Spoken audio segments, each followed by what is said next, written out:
बिस्मिल्लाहिर्रहमानिर्रहीम। In the name of Allah, the Beneficent, the Merciful.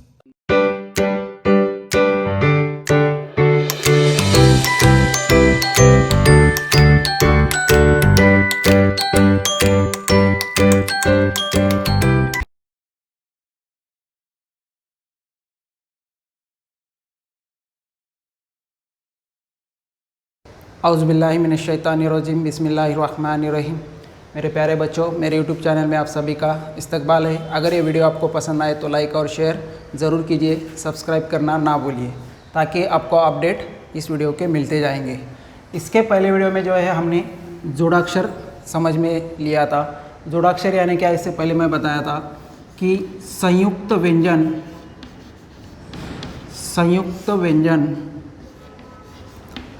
और उसके अंदर अगर स्वर को मिला दे हम तो ये बन जाएगा क्या, जोड़ाक्षर।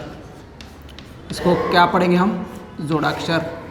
जैसा कि एग्जाम्पल के तौर पे संयुक्त व्यंजन क्या, यहाँ पे अगर मैं लिखा हूँ कि क, इसमें मिलाया हमने क, ये हुआ संयुक्त व्यंजन। अब इसमें मैं अगर स्वर मिलाऊँ तो ये बन जाएगा क, लेकिन इसके कोई मायने नहीं होते। इसमें हम र को मिलाएंगे यानी ये मुकम्मल अल्फाज बनेगा रक्त। तो ये जो रक्त है इसको हम कहेंगे जोड़ाक्षर। ये जो बना रक्त, इसको, ये जो शब्द बना इसको क्या कहेंगे हम, रक्त। अब उसके बाद में हम सीखेंगे वाक्य किसे कहते हैं। सबसे पहले हमने सीखा स्वर किसे कहते हैं, उसके बाद हमने सीखा व्यंजन किसे कहते हैं, उसके बाद हमने सीखा बाराखड़ी कैसी बनाई जाती है, उसके बाद में हमने सीखा जोड़ाक्षर किसे कहते हैं। जोड़ाक्षर यानी क्या, संयुक्त व्यंजन। संयुक्त व्यंजन यानी क्या, दो व्यंजन को हमने एक जगह मिला दिया और उसमें स्वर को मिला दिया। यहाँ पर स्वर, जब हम संयुक्त व्यंजन में स्वर को मिलाएंगे तो बनेगा क्या, जोड़ाक्षर। जैसा कि हमने यहाँ पे र को उसके अंदर ऐड किया तो यहाँ पे पूरा शब्द बन गया रक्त। यानी आपको यहाँ पे शब्द की भी जो है पूरी मुकम्मल तौर पे व्याख्या बनाई देकर गई है। रक्त ये क्या बन गया, शब्द बन गया। अब हम देखेंगे वाक्य किसे कहते हैं। अब हम क्या देखेंगे, वाक्य किसे कहते हैं। देखो, अगर हम बातचीत करते हैं कि मी गावाला गेलो, ती गावाला गेली, या मैं स्कूल जाता हूँ, जैसा हम हिंदी में बोलते हैं, लेकिन मराठी में क्या बोलेंगे हम, मी गावाला गेलो, मी शाळेत गेलो, मी शाळेत गेलो, मी शाळेत गेलो। अब ये क्या बन गया, पूरा मुकम्मल एक वाक्य, एक सेंटेंस बन गया, एक जुमला बन गया। अब इस जुमला बनने के लिए हमें किन किन चीज़ों की ज़रूरत पड़ी, यहाँ पर ये देखना बहुत ज़रूरी है। सबसे पहले मैंने इसको लिया मी, उसके बाद में मैं लिया शाळा, उसके बाद में मैंने लिया गेलो। अब ये तीन चीज़ें क्या है हमको समझने की ज़रूरत है। मी ये क्या है, इसको कहते हैं मराठी में नाम।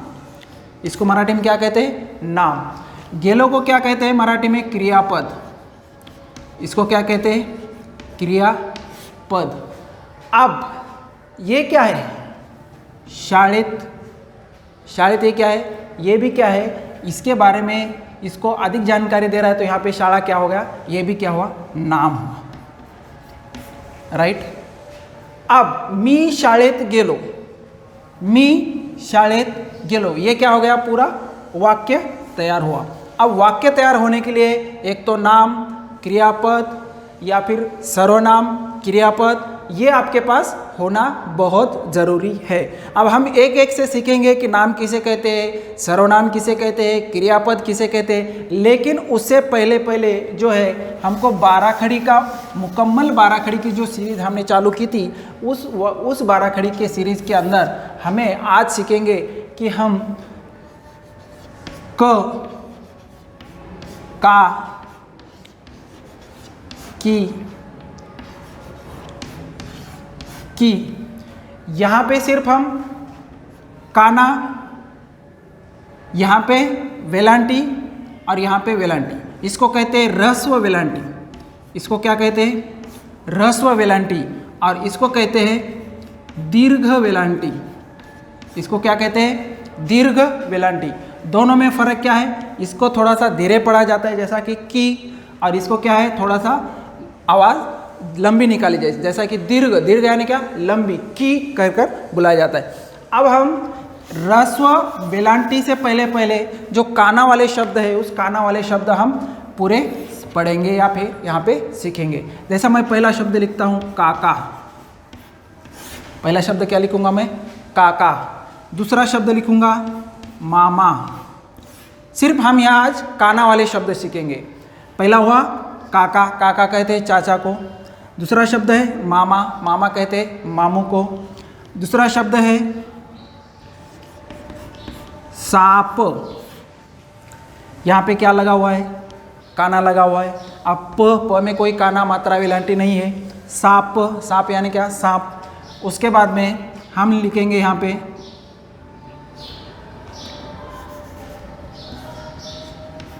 गाय। यहाँ पे क्या लगा हुआ है? मात्रा लगा हुआ है, काना लगा हुआ है, सॉरी। तो ये क्या बन गया? गाय। वैसा ही हम लिख सकते हैं पाव।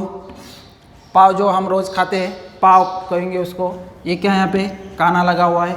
यहाँ पर ये दिखाई दे रहा है क को क्या लगा हुआ है? काना। अब यहाँ पे दूसरा हम एग्जाम्पल लेंगे वेलांटी वाला।